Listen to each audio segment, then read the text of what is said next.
Një grup prej 7 personash u arrestuan në një operacion të gjerë të zhvilluar nga policia dhe prokuroria, si të dyshuar për planifikimin dhe kryerjen e vrasjes së rreshterit Muhamet Lika.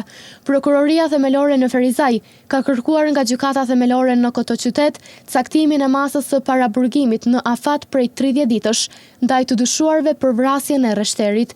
Sipas prokurorisë, ekziston dyshimi i bazuar se më datë 1 prill 2025 rreth orës 23 në Kaçanik, në rrugën Idris Seferi, përkatësisht në katin e dytë të hyrjes së ndërtesës, të pandehuri duke vepruar në bashkëkryerje me dashje dhe përgatitje paraprake, kanë planifikuar për ta privuar nga jeta tani të ndjerin zyrtarin e policisë, rreshterin Muhamet Lika.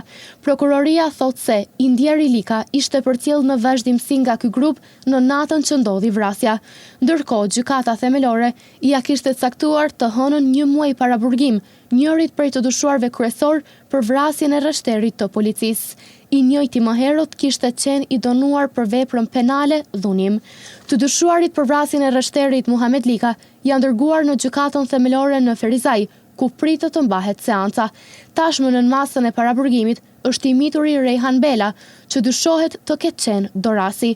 Dosja e prokurorisë ka zbuluar detaje nga ekzekutimi i Muhamet Likës natën e 1 prillit të ndërtesa ku jetonte në Kaçanik, derisa po kthehej nga puna.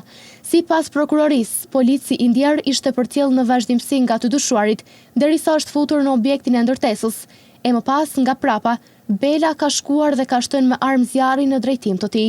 Bazuar në ekzaminimet e kryera në vendin e ngjarjes, polici është gjuajtur me 4 plumba dhe si pasojë plagëve të rënda që ka pësuar, nuk ka arritur të mbijetojë. Në kërkesën e prokurorisë është bërë e ditur se i mituri është larguar nga vendngjarja dhe është bashkuar me të dyshuarit e tjerë, ku dyshohet se njëri prej tyre është dëgjuar duke thënë: "Bravo, ik."